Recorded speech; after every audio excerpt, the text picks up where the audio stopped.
بسم الله الرحمن الرحيم نحمده ونصلي على رسوله الكريم أما بعد قال الله تبارك وتعالى في القرآن المجيد وفرقان الحميد أعوذ بالله من الشيطان الرجيم بسم الله الرحمن الرحيم وذكر فإن الذكرى تنفع المؤمنين صدق اللہ العلی العظیم۔ قابل احترام خواتین، اللہ جل جلالہ و عم نوالہ کا احسان و کرم ہوا کہ اس نے ہم سب کو دین کی نسبت سے دین کی بات کہنے اور سننے کے لیے جمع فرمایا۔ اللہ پاک ہم سب کے جمع ہونے کو بے انتہا قبول فرمائے۔ ہمارے نبی امام الانبیاء، محبوب کبریا، تاجدار مدینہ، سرور کونین، سبز گنبد کے مکی، کالی کملی والے حضور پاک صلی اللہ علیہ وسلم کو اللہ کی طرف سے خود اس بات کا حکم تھا کہ آپ صبح اور شام ایسے لوگوں کے پاس بیٹھا کیجیے جو ہماری یاد میں مشغول رہتے، جو ہمارے ذکر میں لگے رہتے، کہ اللہ نے اپنے نبی کو خود اس بات کا حکم فرمایا کہ آپ ایسے لوگوں کے پاس بیٹھا کیجیے جو صبح اور شام ہماری یاد میں رہتے ہیں، کہ ذکر کی مجلسیں، اللہ کی یاد کی مجلسیں یہ بڑی قیمتی مجالس ہیں۔ چنانچہ حدیث پاک کے مفہوم میں سرکار دو عالم صلی اللہ علیہ وسلم ارشاد فرمایا کہ جنت کے باغوں سے گزرو تو خوب چرو۔ صحابہ رضی اللہ عنہم اجمعین نے عرض کیا، یا رسول اللہ صلی اللہ علیہ وسلم جنت کے باغ یعنی کیا؟ نبی کریم صلی اللہ علیہ وسلم نے فرمایا ذکر کے حلقے۔ اب ذکر کے معنی لغت میں یاد کرنے کے ہیں۔ ڈکشنری کے اندر ذکر کا جو میننگ ہے وہ یاد کرنا۔ لوگ اپنے آبا اور اجداد کو یاد کرتے ہیں، اپنے بزرگوں کو یاد کرتے ہیں، اپنے رشتہ داروں کو، عزیز اور اقارب کو یاد کرتے ہیں۔ دینی مجالس ذکر کے حلقے ہیں، یہاں اللہ اور رسول کا تذکرہ ہوتا ہے۔ یہ ایمان والوں کے لیے بڑے نفع کی چیز ہے۔ اس لیے اللہ پاک نے قرآن پاک میں ارشاد فرمایا کہ محمد صلی اللہ علیہ وسلم آپ لوگوں سے کہتے رہیے وَذَكِّرْ فَإِنَّ الذِّكْرَى تَنفَعُ الْمُؤْمِنِينَ، آپ لوگوں کو سمجھاتے رہیے کہ سمجھانا، کہنا اور سننا لوگوں کو نفع دے گا۔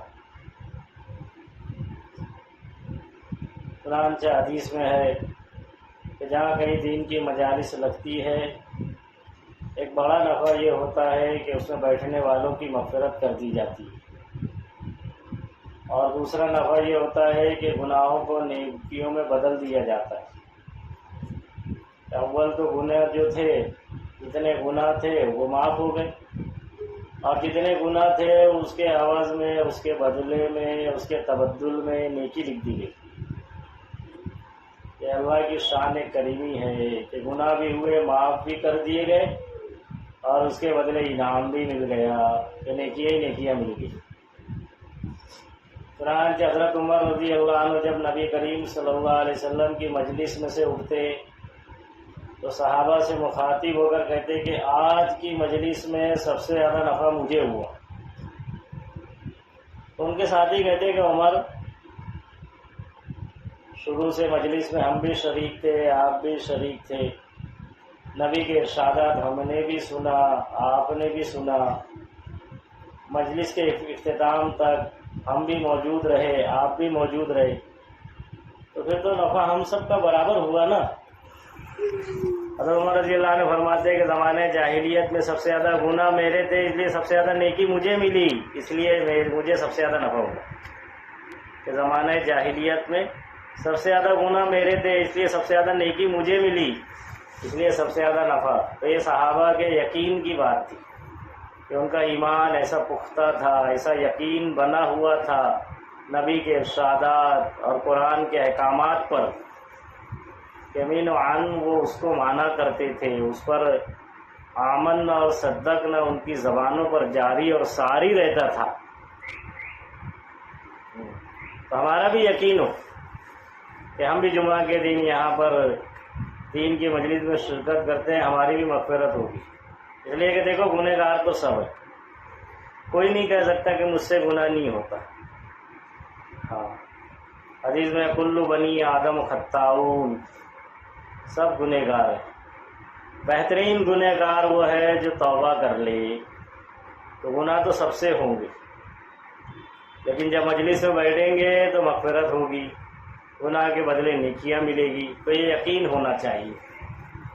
دوسری بات یہ کہ جہاں دینی مجالس لگتی ہے اس کی فضیلت بیان کی گئی کہ جس جگہوں پر، جن گھروں میں دین کی مجلسیں قائم ہوتی ہے وہ آسمان والوں کے لیے ایسے چمکتے ہیں جیسے زمین والوں کے لیے آسمان میں تارے چمکتے ہیں۔ تو فضائل قرآن میں حضرت شیخ رحمۃ اللہ علیہ نے لکھا ہے کہ جن گھروں میں قرآن پڑھا جاتا ہے کہ وہ گھر آسمان والوں کے لیے ایسے چمکتے ہوئے نظر آتے ہیں جیسے زمین والوں کے لیے آسمان میں تارے چمکتے ہوئے نظر آتے ہیں۔ چنانچہ جس گھر میں مجلس لگی ہے وہ گھر آسمان میں تاروں کی طرح فرشتوں کو نظر آ رہا ہو، اس کا بھی یقین ہونا چاہیے۔ تیسری بات یہ ہے کہ ہم سب اس مجلس میں اپنی نیتوں کو بنا کر شرکت کریں، اس لیے کہ انسان کو ملے گا وہی جس کی وہ نیت کرے گا۔ اس لیے حدیث پاک کے مفہوم میں ہے کہ انما الاعمال بالنیات، عمل کا دار و مدار نیت پر ہے۔ ایک جگہ تو یوں فرمایا کہ مومن کے عمل سے بہتر اس کی نیت ہے، کہ بقدر نیت ملے گا۔ اس لیے کہتے ہیں کہ نیت میں خطرہ تو جھولی میں خطرہ۔ انسان کا کوئی کام بگڑ جاتا ہے تو وہ کہتا ہے کہ بھائی اس کی نیت ہی صحیح نہیں تھی۔ اس لیے صدیق اکبر رضی اللہ عنہ کو قول ہے کہ اس امت کو خطرہ لوگوں کی بد نیتی سے اتنا نہیں ہے جتنا بے نیتی سے۔ ایک تو تصحیح نیت ہے، صحیح نیت کے ساتھ مجلس میں شامل ہو جانا، اور ایک بد نیتی ہے کہ نیت کو بگاڑ لینا، کوئی دنیاوی غرض، کوئی دنیاوی نفع، کوئی دنیاوی جذبہ شامل ہو جائے، یہ بد نیتی۔ اور ایک ہے بے نیتی، کہ انسان عمل تو کرے اور اس کی نیت ہی نہیں کر رہی۔ تو بد نیتی سے اتنا خطرہ نہیں ہے جتنا بے نیتی سے، کہ محنت بھی لگی، وقت بھی لگا، مشقت بھی اٹھانا پڑی، قربانی بھی لگی اور حاصل بھی کچھ نہ ہوا، تو یہ تو بڑا نقصان ہو گیا۔ اس لیے کہتے ہیں کہ جب دین کی مجلس میں شریک ہوں تو عمل کی نیت کر لیں، اللہ کی رضا کی نیت ہو، عمل کی نیت ہو، کہ جو کہا جائے، جو پڑھا جائے، جو سنا جائے گا انشاءاللہ اس پر عمل ہوگا۔ اور تیسری نیت یہ ہو کہ ہم اس کو دوسروں تک پہنچائیں گے، اس لیے کہ ہمارے نبی حضرت محمد صلی اللہ علیہ وسلم خاتم النبیین تھے۔ اب قیامت تک کوئی نبی نہیں آئے گا، اگر کوئی نبوت کا دعویٰ کرتا ہے تو جھوٹا ہے، کذاب ہے، اسلامی حکومت ہے تو واجب القتل ہے وہ۔ اب لوگوں کو رائے حق کون دکھائے گا؟ ظلمت سے نکال کر نور کی طرف کون لائے گا؟ گمراہی والے راستے سے ہٹا کر ہدایت والے راستے پر کون لائے گا؟ سیدھا راستہ لوگوں کو کون دکھائے گا؟ گناہوں سے نکال کر نیکیوں والے راستے پر کون ڈالے گا؟ یہ ہم سب کی ذمہ داری ہے۔ میرے آقا کی یہ فکر ہوتی کہ میرا ایک ایک امتی جہنم سے بچ کر جنت میں جانے والا بن جائے۔ ہماری بھی یہ فکر ہو کہ ہمارا ایک ایک بھائی، ہماری ایک ایک بہن جہنم سے بچ کر جنت میں جانے والی بن جائے۔ اس لیے کہ اللہ تعالی کامیاب اسی کو کہہ رہے ہیں جو جہنم سے بچا لیا گیا اور جنت میں داخل کر دیا۔ جو جہنم سے بچا لیا گیا اور جنت میں داخل کر دیا گیا وہ کامیاب ہو گیا۔ تو یہ بھی ہماری نیت ہونی چاہیے۔ اللہ ہم سب کو ان نیتوں کے ساتھ کہنے سننے کی توفیق عطا فرمائے۔ عرض یہ کرنا ہے کہ دیکھو دین کی بنیاد جو ہے وہ طاعت ہے، اطاعت ہے۔ پہلی بنیاد تو طاعت، ماننا۔ کس کی ماننا ہے؟ اللہ کی ماننا ہے، اللہ کے احکامات کو ماننا ہے، کہ سب سے پہلی بنیاد ہے اطاعت۔ اطاعت کے بغیر تو کوئی چارہ ہی نہیں۔ اطاعت کے بغیر تو کچھ حاصل ہی نہیں۔ دنیا کی زندگی من مرضی والی نہیں ہے کہ انسان جیسے چاہے، جو چاہے، جب چاہے کر لے، کر گزرے، نہیں، بلکہ ہر وقت تو ایک ایمان والا اور ایک ایمان والی اللہ کے حکم کے تابع ہے، پابند ہے۔ پھر وہ صبح ہو یا شام، دن ہو یا رات، مجمع ہو یا تنہائی، گھر ہو یا بازار، اپنوں میں ہو یا غیروں میں، جہاں کہیں زندگی بسر ہو رہی ہو، بچپن کی ہو یا بچپن کی، ہر وقت اللہ کی اطاعت ہم پر لازم ہے، فرض ہے۔ اور دوسری اطاعت جو ہے وہ رسول اللہ صلی اللہ علیہ وسلم کی ہے۔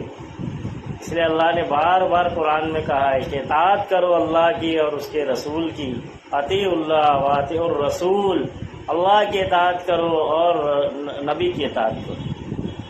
کہ ہمارے زندگی گزارنے کا طریقہ، ہمارے زندگی بھر کے اعمال، ہمارے صبح شام کے کام وہ رسول اللہ صلی اللہ علیہ وسلم کے طریقے پر آ جائیں۔ تو ایک تو بنیاد جو ہے وہ اطاعت ہے کہ اللہ کی اطاعت کرنا ہے، رسول اللہ صلی اللہ علیہ وسلم کی اطاعت کرنا ہے۔ پھر آگے ایک اطاعت اور ذکر کی گئی، اطیعوا اللہ واطیعوا الرسول واولی الامر منکم، اطاعت کرو اللہ کی اور اس کے رسول کی، اور جو تم پر ذمہ دار ہو،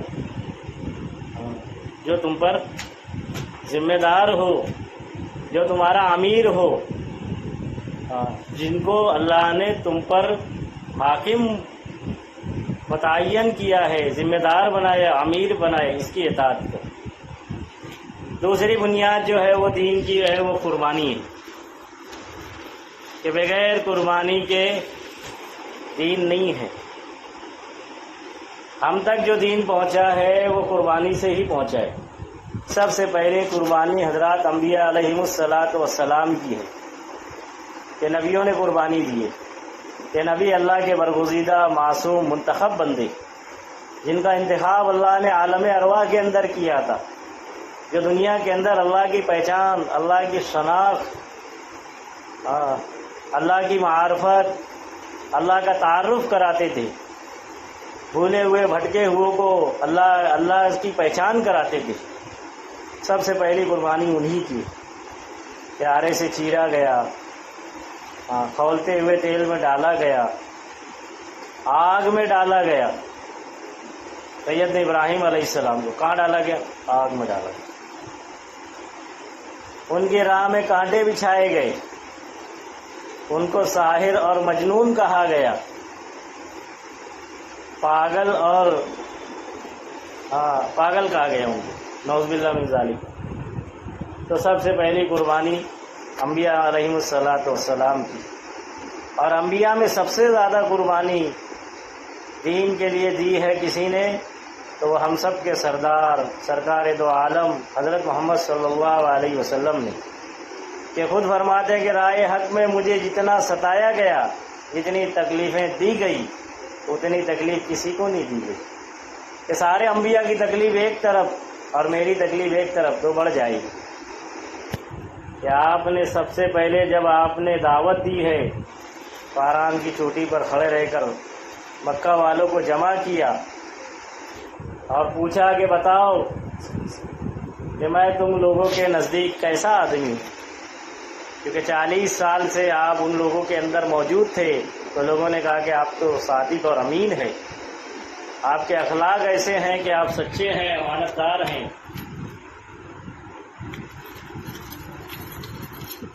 آپ نے کبھی جھوٹ نہیں کہا،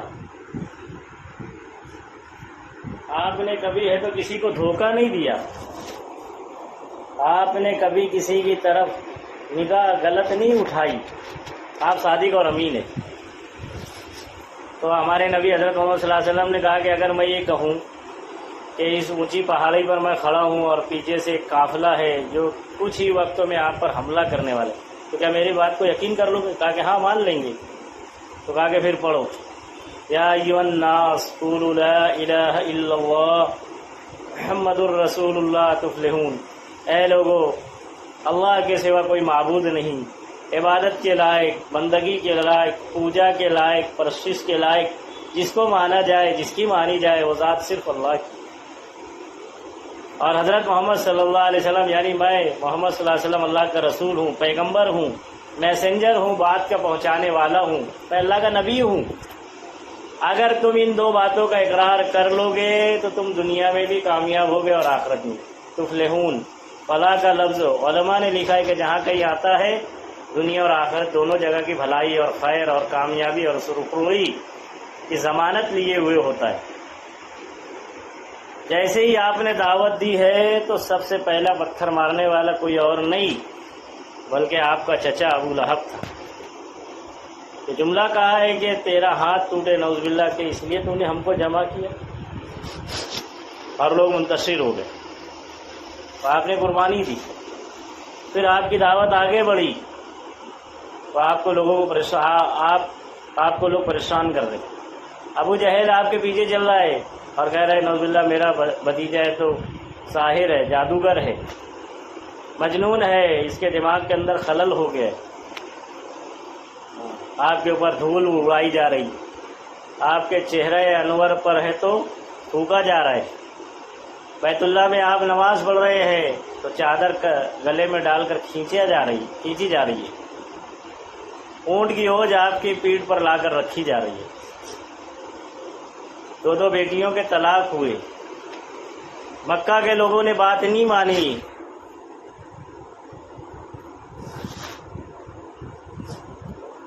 تو آپ قریب کی بستی طائف گئے کہ وہاں پر ہے تو کچھ لوگ ہیں، چلو ان سے جا کر دین کی بات کی جائے۔ تو اول وہاں کے بڑے لوگوں سے ملاقات کی۔ پہلا واقعہ حضرت شیخ رحمۃ اللہ علیہ نے لکھا ہے فضائل اعمال کے اندر۔ حضرت مولانا صاحب دامت برکاتہم فرمانے لگے کہ فضائل اعمال اور صدقات ایسی کتاب ہے جس کے بغیر موت تک ہمیں چھٹی نہیں ہے۔ یہ کتاب کے بغیر تو ہمارا نصاب، ہماری تعلیم ادھوری ہے۔ یہ ایسی کتابیں ہیں فضائل اعمال، فضائل صدقات، منتخب حدیث، اس میں ہے تو فضائل قربانیاں بیان کی گئی ہے۔ تو آپ نے وہاں کے سرداروں سے بات، کسی نے کہا کہ میں تجھ سے بات کرنا نہیں چاہتا، کسی نے کہا کہ اوہو آپ ہی کو اللہ نے نبی بنا کر بھیجا، اللہ کا کوئی دوسرا ملتا ہی نہیں تھا۔ کسی نے کہا کہ اگر تو واقعی نبی ہے تو تیری بات سے انکار کر دینا مصیبت سے خالی نہیں، اور اگر تو جھوٹا ہے تو حضرت شخص سے میں بات کرنا نہیں چاہتا۔ اور اتنا ہی نہیں کہ عرب کے مشہور مہمان نوازی کے اعتبار سے ان لوگوں نے ان کی خاطر مدارت کی، بلکہ مکہ کے شریر لڑکوں، طائف کے شریر لڑکوں کو پیچھے لگا دیا ہے کہ تالیاں پیٹے، پتھرے مارے، گالیاں، 3 میل تک آپ پر ہے تو پتھر برسے۔ زید بن حارثہ رضی اللہ عنہ ساتھ تھے، کبھی کہتے ہیں کہ میں دائیں ہو جاتا نبی کے، کبھی بائیں، کبھی آگے کبھی پیچھے، کہ پتھر مجھے لگے لیکن حبیب اللہ حضرت محمد صلی اللہ علیہ وسلم کو نہ لگے۔ اتنے پتھر مارے گئے کہ بدن زخمی ہو گیا، جوتیوں میں خون جمع ہو رہا ہے۔ پورا واقعہ ہم سب پڑھتے رہتے ہیں۔ جبرائیل علیہ السلام آئے اور کہا کہ اللہ نے آپ کی اور آپ کی قوم کی گفتگو سنی اور آپ کی دعا بھی سنی جو آپ نے اللہ سے مانگی کہ اللہ اپنی ہی بے بسی اور بے کسی کو ظاہر کرتا، تو مجھے کس کے حوالے کرتا ہے؟ کسی اجنبی بیگانہ کے، یا مجھے دیکھ کر تو شروع ہوتا ہے، یا کسی دشمن کے جس کو تو نے مجھ پر قابو دے دیا؟ اے اللہ اگر تم مجھ سے ناراض نہیں تو مجھے کسی کی بھی پرواہ نہیں، کہ تیری حفاظت میرے لیے کافی ہے، کہ نہ تیرے سوا کوئی بادشاہ ہے نہ حکیم ہے۔ اے ارحم الراحمین، تو ہی ذوفا کا رب ہے۔ یہ دعائیں مانگی، جبرائیل السلام نے سلام کیا اور کہا کہ اللہ نے گفتگو سنی، اور ایک فرشتہ جو پہاڑوں کی خدمت پر مامور ہے آپ کی خدمت میں بھیجا ہے، اس نے آ کر سلام کیا اور تجویز پیش کی کہ اگر آپ کہیں تو یہ 2 پہاڑوں کے درمیان کی آبادی ہم اس کو ہے تو آپس میں ملا دیں جس سے یہ سب درمیان میں کچل جائے، یا جو سزا آپ تجویز فرمائیں۔ حضور پاک صلی اللہ علیہ وسلم نے کی رحیم اور کریم ذات نے جواب دیا کہ میں اللہ سے اس بات کی امید رکھتا ہوں کہ اگر یہ ایمان نہیں لاتے تو ان کی نسلوں میں ایسے لوگ پیدا ہوں گے جو اللہ کی عبادت، اللہ کی پرستش، اللہ کی پوجا کریں گے، اللہ کی اطاعت کریں گے۔ انہی میں سے نکل کر محمد بن قاسم ہندوستان آئے اور یہاں پر انہوں نے اسلام کی دعوت دی، جن کی وجہ سے آج ہم سب ایمان والے اور مسلمان ہیں۔ تو ایک نہیں بے شمار واقعات ہے، یہاں تک کہ آپ کو وطن سے بے وطن ہونا پڑا، مکہ جیسی بابرکت اور متبرک مقام کو چھوڑنا پڑا۔ اس وقت تو آپ مکہ کو چھوڑ رہے تھے، ہجرت کر کے مدینہ جا رہے تھے، آپ کعبے کی طرف پلٹ پلٹ کر دیکھ رہے تھے اور کہہ رہے تھے کہ کعبہ تو مجھے بڑا محبوب تھا، لیکن میری قوم نے مجھے مجبور کیا، اگر میری قوم مجھے نہیں نکالتی تو خدا کی قسم میں تجھے نہیں چھوڑتا۔ 3 چاند گزر جاتے، آپ کے گھر میں چولہا نہیں جلتا، 45 دن گزر جاتے۔ آج ہم میں سے کون اتنا فقیر غریب کلاش ہوگا جس کے گھر دین میں 3 مرتبہ میں سے 1 مرتبہ چولہا نہیں جلا ہوگا؟ یہاں نبیوں کے سردار ہیں اور 3 چاند گزر جا رہے، چولہا نہیں جل رہا۔ حضرت عائشہ رضی اللہ عنہ فرماتی ہیں کہ حضور پاک صلی اللہ علیہ وسلم نے وصال تک کبھی پیٹ بھر کے کھانا نہیں کھایا، کہ ایک دن ملتا، ایک وقت ملتا تو دوسرا وقت فاقے سے گزرتا، ایک دن ملتا تو ایک دن کھانا نہیں ملتا۔ حالانکہ ایسا نہیں تھا کہ کمانا نہیں جانتے تھے، کمانا جانتے تھے وہ لوگ بھی۔ ہاں، اللہ کی طرف سے حکم تھا کہ محمد صلی اللہ علیہ وسلم آپ کہیں تو یہ مدینہ کا جو احد کا پہاڑ نظر آ رہا ہے، اس کو ہم ہے تو سونے کا بنا دے اور یہ آپ کے ساتھ ساتھ چلا کریں۔ عرض کیا کہ اللہ، میں ایک ٹائم کھاؤں گا تو تیرا شکر ادا کروں گا، اور بھوکا رہوں گا تو تیری طرف گریہ وزاری کروں گا، وزاری کروں گا، تجھ سے مانگوں گا، تجھ سے فریاد کروں گا۔ چنانچہ صدقات میں لکھا ہے کہ ایک مرتبہ آپ کی لختے جگر حضرت فاطمہ رضی اللہ عنہا کو آٹا ملا کئی دنوں کے بعد، تو انہوں نے روٹی تیار کی۔ جب روٹی پک کر تیار ہو گئی تو وہ اللہ کے نبی صلی اللہ علیہ وسلم یعنی اپنے والد کی خدمت میں لے کر حاضر ہوئی اور عرض کیا کہ اے ابا جان، کئی دنوں کے بعد آٹا ملا تھا، میں نے روٹی پکائی، میرا دل نہیں چاہا کہ آپ کے بغیر کھا لوں۔ حضور پاک صلی اللہ علیہ وسلم نے ایک لقمہ توڑا اور اپنے منہ تک لے گئے اور اپنی بیٹی سے کہنے لگے کہ میری بیٹی فاطمہ، 3 دن کے بعد تیرے باپ کے منہ میں پہلا لقمہ جا رہا ہے۔ آج بتاؤ کہ ایک دن کا اگر بھوک ہو تو آدمی کو کتنی شدت سے کھانے کا انتظار رہتا ہے۔ ابھی رمضان قریب گزرا، 13-14 گھنٹے پیاسے اور بھوکے رہے تو کتنی شدت سے لوگ افطار کے وقت کا انتظار کرتے تھے۔ وہاں 3 دن گزر جاتا، پیٹ میں کچھ نہیں جاتا، 3 چاند گزر جاتا، چولہا نہیں جلتا، 2 کالی چیزوں پر ان کا گزرتا، پانی اور کھجور۔ تو عرض یہ کرنا ہے کہ پھر انبیاء کے بعد امام الانبیاء کی قربانی ہے، حضرات صحابہ کرام کی قربانی ہے۔ بلال حبشی رضی اللہ عنہ نے اسلام قبول کیا تو آپ کو سخت تکلیفوں سے تو گزرنا پڑا، قربانیوں کا امتحان پار کرنا پڑا۔ خباب رضی اللہ عنہ نے قربانی دی، حضرت عمر رضی اللہ عنہ نے اپنے خلافت کے زمانے میں خباب رضی اللہ عنہ سے پوچھا کہ اے خباب، آپ نے دین کے لیے کیا قربانی دی؟ کہا کہ میری پیٹھ دیکھ لیجئے۔ انہوں نے ان کا کپڑا ہٹایا اور پیٹھ دیکھی تو گوشت اور ہڈیاں نظر آ رہی تھی۔ کہا کہ مجھے ہے تو آگ کے انگاروں پر گھسیٹا گیا ہے، میرے خون اور چربی سے وہ آگ بوجھتی تھی۔ کہا کہ ایسی کمر تو میں نے کسی کی بھی نہیں دیکھی۔ یہ قربانی ہے، دین طاعت کا نام ہے اور دین قربانی دینے کا نام ہے، بغیر قربانی کے دین نہیں آئے گا۔ چنانچہ ابھی قریب وقت ہے کہ اسلام کا پہلا مہینہ بھی قربانی ہے، محرم الحرام کا، محرم کا مہینہ، حضرت امام حسین رضی اللہ عنہ کی قربانی۔ واقعات ہم سنتے رہتے ہیں کہ کیا ہوا تھا ان کے ساتھ، اور آخری مہینہ جو ذی الحجہ کا ہے وہ بھی قربانی کی یاد دلاتا ہے۔ اسلامی مہینہ، انگریزی مہینوں کے نام تو سب کو یاد رہتے ہیں، اسلامی مہینوں کے نام یاد نہیں رہتے۔ 12 مہینے جیسے انگریزی ہیں ویسے اسلامی بھی ہے، محرم، صفر، ربیع الاول، ربیع الاخر، جمادی الاول، جمادی الاخر، رجب، شعبان، رمضان، شوال، ذی القعدہ، ذی الحجہ کہ آخری مہینہ ذی الحجہ کا ہے۔ کہ بقرعید کا تہوار ہم تو مناتے ضرور ہیں، لیکن کیا حضرت ابراہیم علیہ السلام کی قربانیوں کو ہم یاد کرتے ہیں؟ کہ بڑے اولو العزم نبی تھے حضرت ابراہیم علیہ السلام، اللہ کے خلیل تھے، جیسے موسیٰ کلیم تھے، عیسیٰ روح اللہ تھے، آدم شفیع اللہ تھے، ایسے ابراہیم خلیل اللہ تھے۔ خلیل کے معنی دوست ہوتے، پورا واقعہ ہم ہر سال سنتے رہتے ہیں کہ ان کے والد جو آزر تھے یہ بت تراشی کا کام کرتے تھے، پتھروں کو تراش کر بت بناتے تھے، کیونکہ اللہ ان کو نبی بنانا تھا، حضرت ابراہیم علیہ السلام کو۔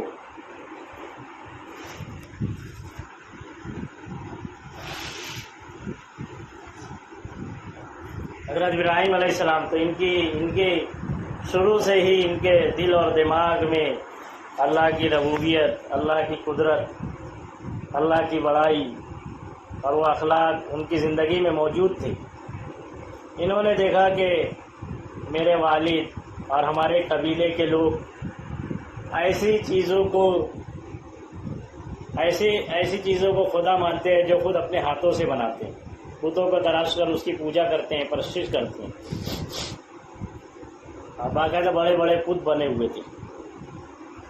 حضرت ابراہیم علیہ السلام رائے حق کی تلاش میں نکلے، خدا کی تلاش میں۔ چاند کو دیکھا کہ روشن ہے، چمکدار ہے، تاکہ یہ تو اتنا پاورفل ہے کہ سارا عالم اس سے روشن ہے، تاکہ یہ خدا ہوگا، لیکن صبح ہوتے ہوتے ڈوب گئے۔ اور اس سے بڑا سورج نکلا جو ساری دنیا کو روشن کر دیا، سارے اندھیرے کو دور کر دیا، تاکہ وہ بھی شام تک ڈوب گئے۔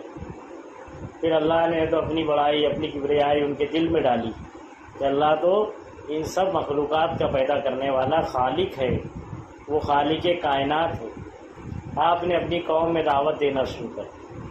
ان کی قوم کا معمول تھا کہ وہ ایک مرتبہ کسی میلے ٹھیلے میں جاتے تھے، لیکن ان کی طبیعت ہی نہیں چلتی تھی، یہ نہیں جاتے۔ ایک مرتبہ قوم کے لوگ میلے میں گئے، انہوں نے موقع دیکھا تو جہاں وہ بت خانے میں بت رکھے ہوئے تھے سارے بتوں کو توڑ دیا، اور جو سب سے بڑا بت تھا جس ہتھیار سے توڑا تھا اس کے کاندھے پر لٹکا دیا وہ ہتھیار، وہ کلہاڑی۔ اب جب وہ لوگ لوٹ کر آتے تھے تو سب سے پہلے اپنے بتوں کو آ کر تو سجدہ کیا کرتے تھے، اس کے سامنے جھکا کرتے تھے۔ آج جب بت خانے میں آئے تو منظر ہی کچھ اور دیکھا کہ یہ تو سب آندھے منہ گرے پڑے ہوئے ہیں، تو بڑا غصہ، بڑے ٹینشن میں آ گئے۔ اور ایک بت ان کا جو بڑا تھا وہ صحیح و سالم، تو ان کو یاد آیا کہ سب تو وہاں گئے تھے لیکن ابراہیم جو آزر کا بیٹا ہے وہ اپنے گھر ہی پر تھا، پکڑ لیا گیا، لایا گیا۔ اس وقت کا جو بادشاہ تھا وہ نمرود تھا۔ کہا کہ انہوں نے ایسا ایسا حال کیا۔ پوچھا گیا کہ تم نے کیا؟ کہا کہ میں کیوں بتاؤں، تمہارا جو بت ہے تم انہی سے پوچھ لو۔ کہا کہ وہ کیسے کہیں گے، وہ تو اپنے اوپر کی مکھی بھی نہیں اڑا سکتے، تاکہ جو اپنے اوپر کی مکھی بھی نہیں اڑا سکتا پھر وہ خدا کیسے ہو سکتا ہے، تاکہ پھر انہی کا کام ہے۔ آگ جلائی گئی کہ سزا کے طور پر آگ میں ڈالا جائے گا، اور ایسی آگ جلائی گئی کہ نہ اس سے پہلے کبھی ایسی آگ جلائی گئی نہ بعد میں جلائی جائے گی، کہ آسمانوں تک ہے تو اس کی لو اور اس کی ہے تو آگ کے انگارے ہے تو پہنچ رہے تھے، پرندہ اڑے تو جھلس کر اس میں گر جائے۔ ایک جھولا بنایا گیا، اس میں ان کو بیٹھایا گیا، اور اس میں سے مہینوں تک وہ آگ ہے تو جلائی گئی، لکڑیاں جمع کی گئی، آگ کو سلگایا گیا اور ابراہیم علیہ السلام کو اس میں ڈال دیا۔ اب ان کے باپ ہیں، ان کی والدہ ہے، پریشان ہے کہ میرے بیٹے کے ساتھ کیا ہو رہا ہے۔ تو حضرت جبرائیل علیہ السلام آئے اور حضرت آزر سے کہا کہ تم اپنی اہلیہ کا ہاتھ پکڑ لو، اور حضرت جبرائیل علیہ السلام نے حضرت آزر کا ہاتھ پکڑا اور کہا کہ دیکھو۔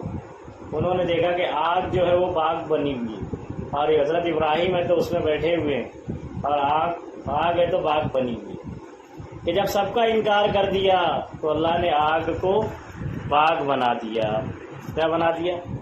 جو آج بھی ہو ابراہیم سا ایما پیدا، خدا کر سکتا ہے آگ میں گلستہ پیدا۔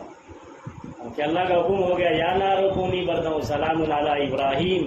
جب ابراہیم علیہ السلام کو ڈالا گیا تو اللہ کا حکم ہوا کہ آگ ٹھنڈی ہو جا سلامتی کے ساتھ میرے ابراہیم کے لیے۔ پھر یہی ابراہیم علیہ السلام کو کعبہ کی تعمیر کا حکم ہوا، کہ جب بیوی بچوں کو اللہ کے دین کے نام پر قربان کیا، وادی غیر ذی زرع میں چھوڑ دیا اللہ کے حکم پر، معصوم بچے کو اور جوان بیوی کو جو لوٹ کر آئے تو کہا کہ اب اس جگہ پر میرے گھر کی تعمیر کرو جہاں سے زمزم نکلا اس کے قریب میں۔ تو باپ بیٹوں نے مل کر کعبے کی تعمیر کی۔ تعمیر ہو چکی تو اللہ کے حضور میں عرض کیا کہ اللہ تیرا گھر بن چکا ہے، کہا کہ اب آواز لگاؤ اور میرے گھر کی طرف بلاؤ۔ حضرت ابراہیم علیہ السلام نے عرض کیا ہے باری تعالیٰ میری آواز کہاں تک جائے گی؟ کہا کہ آواز کا لگانا آپ کے ذمے ہے، آواز کا پہنچانا ہمارے ذمے۔ اب جوگ در جوگ، فوج در فوج لوگ ہیں تو کعبے کی طرف چل رہے ہیں۔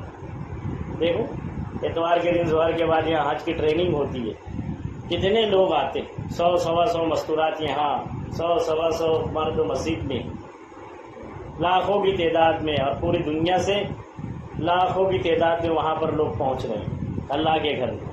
پھر ایک موقع آیا کہ اب کہا کہ اللہ نے پھر امتحان لینا چاہا حضرت ابراہیم علیہ السلام کا، کیا پھر تمہیں قربانی دینی ہے؟ کہا کہ اب کون سی قربانی کہ جو 80-90 برس کی عمر میں بیٹا پیدا ہوا ہے؟ کہا کہ اس کی قربانی دو۔ کہ خواب دیکھا کہ اللہ پاک مطالبہ کر رہے ہیں قربانی کا، صبح سو کر اٹھے اور 100 اونٹ قربان کیے، ذبح کیے۔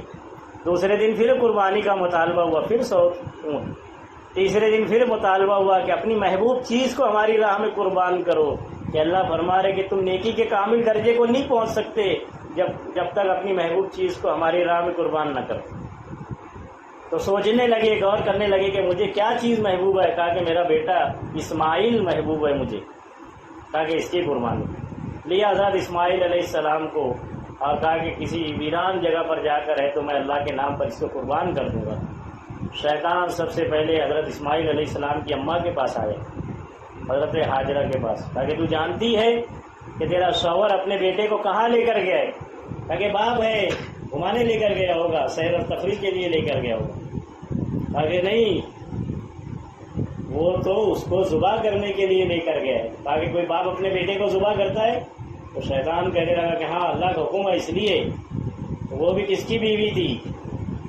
ہاں اللہ کے خلیل حضرت ابراہیم علیہ السلام کی۔ کہا کہ اگر اللہ کا حکم ہے تو میں اس پر راضی ہوں۔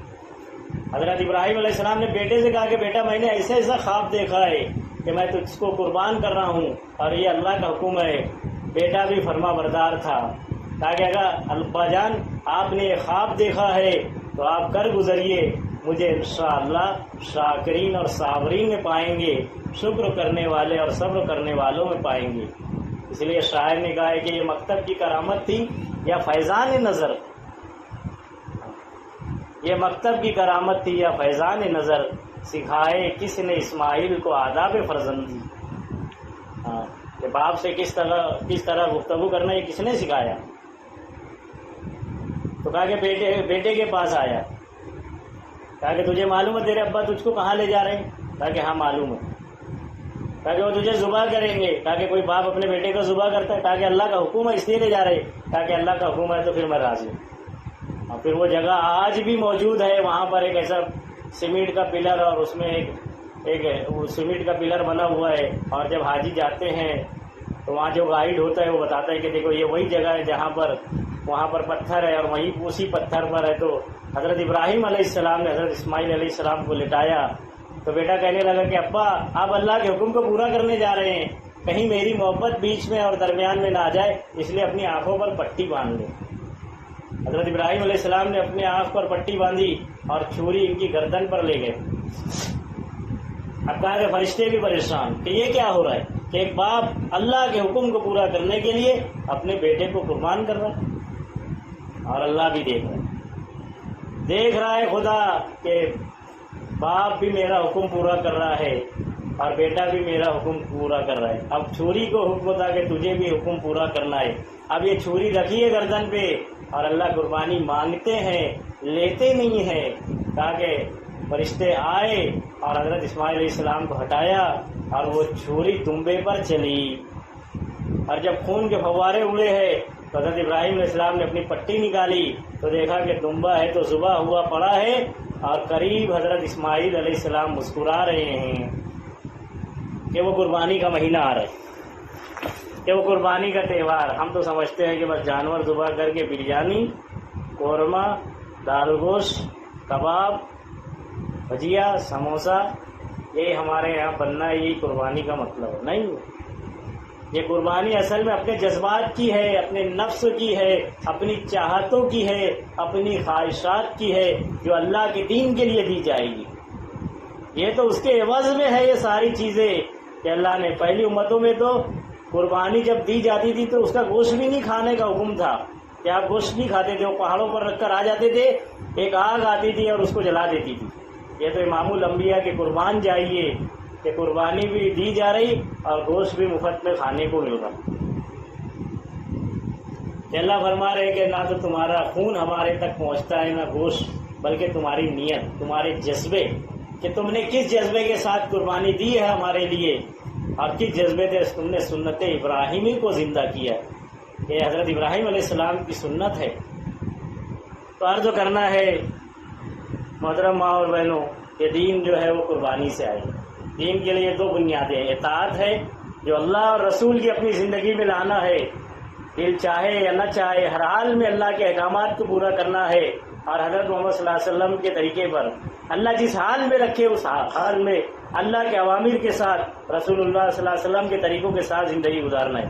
نہ عروج اچھا نہ زوال اچھا، نہ عروج اچھا نہ زوال اچھا، جس حال میں خدا رکھے وہ حال اچھا، کہ ہم ہر حال میں چاہے غریبی میں ہوں گے، چاہے امیری میں ہوں گے، چاہے صحت میں ہوں گے، چاہے بیماری میں ہوں گے، چاہے تکلیف میں ہوں گے، چاہے راحت میں ہوں گے، چاہے سکھ میں ہوں گے، چاہے دکھ میں ہوں گے، لیکن ہر حال میں اللہ کے حکم کے ساتھ ہوں گے، نبی حضرت محمد صلی اللہ علیہ وسلم کے طریقوں کے ساتھ ہوں گے۔ اور دین کے لیے جو قربانیاں ہم سے مانگی جائے گی اس میں آگے بڑھ کر ہم قربانیاں دیں گے۔ آج دیکھ لو امت کی بے دینی، امت کی دین کے تعلق سے بے حسی، امت دین کو چھوڑ کر بے دینی کو اپنا شعار بنا رہی ہے، بے دینی کو دین سمجھ رہی ہے، جو نہیں کرنے کے کام ہے اس کام کو ہے تو جان مال لگا کر انجام دے رہی ہے، اور جو کرنے کا کام تھا اس کو چھوڑ رہی ہے۔ مسجد کے پاس سے صندل لے کر گزر جائیں گے، لیکن نماز کے لیے وقت نکالنا ان کے لیے مشکل ہو جائے گا۔ نبی کے نام کا دعویٰ تو کریں گے، لیکن نبی کا طریقے زندگی میں لانا ان کے لیے مشکل ہوگا، کہ میرے نفس میں ہے نبی نبی، میں نماز پڑھتا کبھی کبھی۔ یہ زندگیاں امت کی بن رہی ہے۔ امت کے جوان، امت کی بیٹیاں کہاں جا رہی ہے؟ علماء فکر مند ہے اس وقت کہ امت کے اندر ارتداد کی ہوائیں چلی ہوئی ہے۔ امت کے جوان، امت کی نوجوان بیٹیاں کہاں دین کو چھوڑ کر بھاگی جا رہی ہے، اپنی آخرت کا سودا کر رہی ہے، اپنی آخرت کو دنیا کے عوض میں بیچ رہی ہے، جنت کو چھوڑ کر جہنم کی راہ پر نکل رہی ہے۔ کون فکر کرے گا؟ ہمارے نبی تو فکر کرتے کرتے دنیا سے چلے گئے، کیا آخری وقت بھی یہی فکر تھی؟ یا رب امتی، یا رب امتی، اے اللہ میری امت کا کیا ہوگا، اے اللہ میری امت کا کیا ہوگا۔ آخری وقت حضرت عائشہ رضی اللہ عنہ کے حجرے میں ہے، آپ گھر میں اتنا تیل نہیں کہ چراغ روشن ہو جائے۔ حضرت عمر رضی اللہ عنہ آئے، نزا کی حالت ہے اللہ کے نبی کی، بیماری شدید بڑھی ہوئی ہے۔ میں عائشہ رضی اللہ عنہ سے فرمایا کہ لوگ آ رہے ہیں، آپ چراغ جلا دیجئے۔ رو کر کہنے لگی کہ عمر، مٹی کے برتن میں تھوڑا سا تیل تھا، کئی دنوں کا پھاکا تھا، روٹی سے لگا کر ہم کھا گئے، اب اتنا بھی تیل نہیں ہے کہ ہم چراغ جلا سکے۔ یہودی کے یہاں ادھار مانگنے کے لیے گئی کہ جس وقت دنیا کا سورج اور آخرت کا سورج دنیا سے جا رہا تھا، اس وقت وہ نبی کے گھر میں اندھیرا تھا۔ سراجم منیرا جس وقت بجھ رہا تھا، اس وقت گھر کے نبی کے گھر میں اندھیرا تھا، کہ اللہ نے آپ کو روشن چراغ کا ہے، لیکن آپ کے گھر میں اندھیرا تھا۔ اس میں ام سلمہ رضی اللہ عنہ جو اللہ کے نبی کے سب سے قریب بیٹھی ہوئی تھی، وہ کہتی ہے کہ نبی کے ہونٹ مبارک ہل رہے تھے، لیکن سمجھ میں نہیں آ رہا تھا کہ آپ کیا کہہ رہے ہیں۔ میں اپنا کان آپ کے ہونٹ مبارک کے قریب لے گئی تو وہاں سے آواز آ رہی تھی، یا رب امتی، یا رب امتی، اے اللہ میری امت کا کیا ہوگا، اے اللہ میری امت کا کیا ہوگا۔ کہ آخری وقت تو آدمی اپنے بیوی بچوں کو یاد کرتا ہے، اپنے رشتہ دار عزیز اور اقارب کو یاد کرتا ہے، اور یہاں نبی دنیا سے جا رہے تو امت کو یاد کر کے جا رہے، اور آج امت نبی کو بھول گئی، نبی کے طریقے کو بھول گئی، ان کی سنتوں کو بھول گئی، ان کی تعلیمات کو بھول گئی، ان کے احسانات کو بھول گئی۔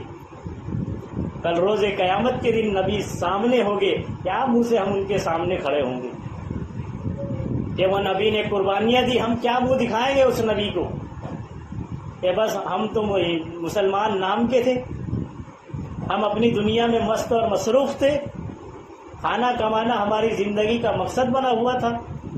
کیا یہ کہہ کر ہمارا چھٹکارا ہو جائے گا؟ اللہ کے یہاں ہماری بخشش ہو جائے گی؟ ہمارا بیڑا پار ہو جائے گا؟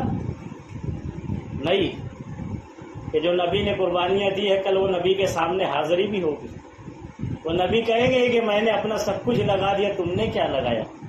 میرے صحابہ نے تو اپنی بیویوں کو بیوہ کیا، بچوں کو یتیم کیا، اپنے باغات کو چھوڑا، وطن سے بے وطن ہوئے، تم نے اس دین کے لیے کیا کیا؟ آج اگر ہم نے قربانی نہیں دی، ہم نے ہے تو دین کے لیے اپنے جان مال وقت اور صلاحیت کو نہیں لگایا، تو امت کدھر چلی جائے گی کچھ بتایا نہیں جا سکتا۔